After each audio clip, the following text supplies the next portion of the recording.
जय श्री कृष्ण, राधे राधे। कैसे हैं आप सभी। तो आज हम आपको प्रदोष व्रत के बारे में बताएंगे। तो प्रदोष व्रत भगवान शिव को समर्पित है।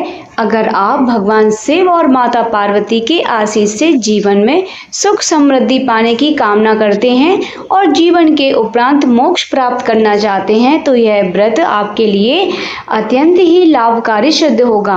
हिंदू पंचांग के अनुसार हर माह शुक्ल पक्ष और कृष्ण पक्ष की त्रयोदशी तिथि पर प्रदोष व्रत रखा जाता है। तो ऐसा कहते हैं कि प्रदोष व्रत को लेकर ऐसी मान्यता है कि इस दिन जो जातक सच्चे मन से भगवान शिव की आराधना करते हैं उन्हें जीवन के सभी कष्टों से मुक्ति मिलती है, सुख समृद्धि की प्राप्ति होती है एवं असाध्य रोगों से ग्रसित रोगी को सीधा स्वास्थ्य लाभ मिलता है। तो आइए जानते हैं प्रदोष व्रत के कुछ 5 सरल उपाय जिन्हें करके हम अपने जीवन को सुख समृद्धि से भर सकते हैं और जीवन में खुशहाली ला सकते हैं।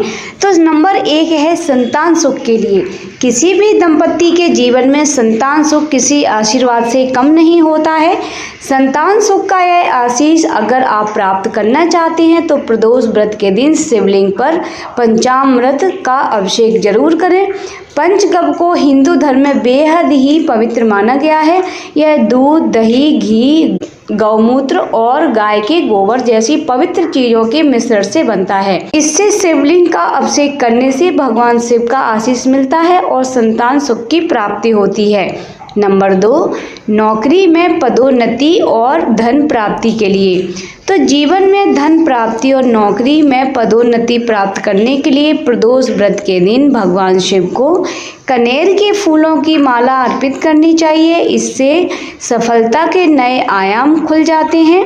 कनेर के पुष्प के साथ धतूरे के पुष्प या शिवलिंग पर दूध से अभिषेक करने से भी जीवन में धन और समृद्धि का आगमन भी होता है। नंबर 3 है पाप के नाश के लिए।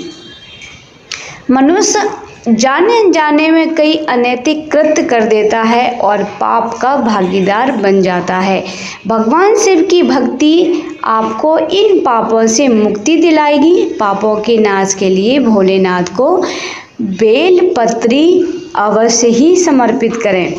नंबर 4, जीवन में सकारात्मक ऊर्जा के लिए। तो माना जाता है कि चमेली के सुगंधित पुष्प भगवान शिव को भी अति प्रिय होते हैं। इस दिन भगवान शिव को चमेली के पुष्प जरूर ही अर्पण करने चाहिए। इससे जीवन में सकारात्मक ऊर्जा आती है और नकारात्मकता दूर हो जाती है। इससे आपके जीवन में शांति का वास भी होता है। प्रदोष व्रत के दिन आप चावल और काले तिल मिलाकर भगवान भोलेनाथ को अर्पित कर दें। इससे पितृदोष से मुक्ति मिल जाती है। तो आज के दिन हमें क्या नहीं करना चाहिए, यानी कि प्रदोष व्रत के दिन हमें कौन सी सावधानियां रखनी चाहिए। नंबर 1, तामसिक भोजन न करें और ना ही बनाएं। नंबर 2, मांस मदिरा का सेवन बिल्कुल भी न करें। नंबर 3, पूरे दिन न करें फलाहार। नंबर 4, दान पुण्य अवश्य करें। नंबर 5, मन को शांत रखें। तो इस व्रत को करने के क्या लाभ हैं, तो आइए जानते हैं कि प्रदोष व्रत करने के लाभ क्या है। नंबर 1, भगवान शिव की कृपा प्राप्त होती है। नंबर 2, भाग जागृत होता है। नंबर 3, मोक्ष की प्राप्ति होती है। नंबर 4, बेहतर स्वास्थ्य मिलता है। नंबर 6, संतान की प्राप्ति होती है। तो आइए अब सुनते हैं प्रदोष। स्कंद पुराण में वर्णित एक कथा के अनुसार एक नगर में एक गरीब ब्राह्मणी रहती थी। उसके पति का स्वर्गवास हो गया था। उसका कोई भी सहारा नहीं था, इसीलिए सुबह होते ही वह अपने पुत्र के साथ भीख मांगने निकल पड़ती थी। भिक्षाटन के बाद ही वह अपना और अपने पुत्र का पेट पालती थी। एक दिन ब्राह्मणी भिक्षा मांगकर घर लौट रही थी तो उसे एक लड़का घायल अवस्था में कराहता हुआ मिला। ब्राह्मणी दयावश उसे अपने घर ले आई। वह लड़का विदर्भ देश का राजकुमार था। शत्रु सैनिकों ने उसके राज पर आक्रमण कर उसके पिता को बंदी बना लिया था और उसका राज हड़प लिया था। इसीलिए राजकुमार इधर उधर भटक रहा था। राजकुमार ब्राह्मण पुत्र के साथ ब्राह्मणी के घर रहने लगा। एक बार गरीब ब्राह्मणी दोनों पुत्रों के साथ ऋषि सांडिल्य के आश्रम में गई। वहां उसने प्रदोष व्रत की विधि और कथा सुनी और घर आकर उसने व्रत रखना आरंभ कर दिया। एक दिन की बात है कि दोनों बालक वन में घूम रहे थे। पुजारी का बेटा घर लौट आया, लेकिन राजा का बेटा वन में असुमति नामक गंधर्व कन्या से मिला। वह उस पर मोहित हो गई और उसके साथ समय गुजारने लगी। एक दिन अंशुमति अपने माता पिता को राजकुमार से मिलाने लाई। उसे भी राजकुमार पसंद आ गया। कुछ दिनों बाद अंशुमति के माता पिता को भगवान शंकर ने स्वप्न में आदेश दिया कि राजकुमार और अंशुमति का विवाह कर दिया जाए। उन्होंने वैसा ही किया।